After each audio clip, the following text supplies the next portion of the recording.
Kaya ito very timely talaga yung grant ng MCGI ng Mobile Patrol dito sa Morong MPS. Napakalaking tulong talaga niya sa amin sa ngayon. Ngayon naglabas na ng 5-minute police response time ang Philippine National Police bilang bagong polisiya, mas mapabibilis na ang pagresponde ng mga pulis sa mga matatanggap na sumbong ng bawat himpilan ng pulisya.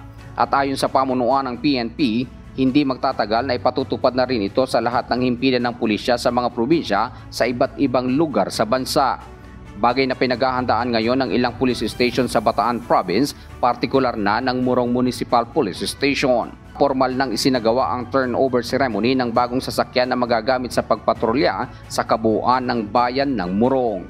Isang pasasalamat ang ipinaabot ni Police Captain Carlito Buco, ang officer in charge ng Morong MPS, nang tanggapin ang isang bagong mobile patrol car sa kanilang istasyon mula sa Members Church of God International o MCGI at UNTV. Sobrang laking tulong to yung donation ng MCGI na patrol vehicle.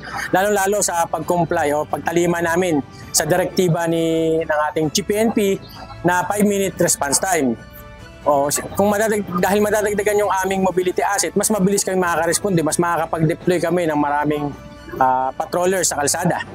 Layunin ng MCGI at UNTV na makatupad sa kalooban ng Diyos sa pamamagitan ng pagtulong sa mga alagad ng batas na maayos na magampanan ang kanilang tungkuling mapanatili ang kapayapaan at seguridad ng mga mamamayan.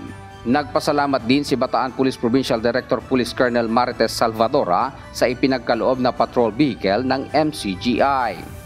Opo, makikita po natin itong bago na ibinigay ng ating Sir Kuya Daniel Rason na sasakyan na malaki pong tulong yan para sa ating kapulisan at sa mamamayan.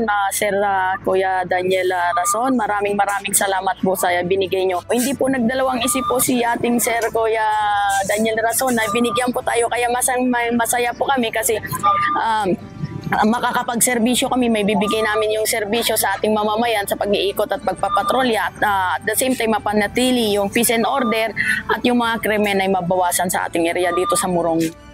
Nauna nang sinabi ni PNP Chief Nicolas Torre III na nais niyang palakasin ang presensya ng pulis sa lansangan gamit ang patrol car at radyo upang mas mapabilis ang pagtugon sa anumang tawag ng publiko. Melakino, UNTV News and Rescue. Diyos ang aming sandigan, serbisyo publiko ang aming pinahahalagahan.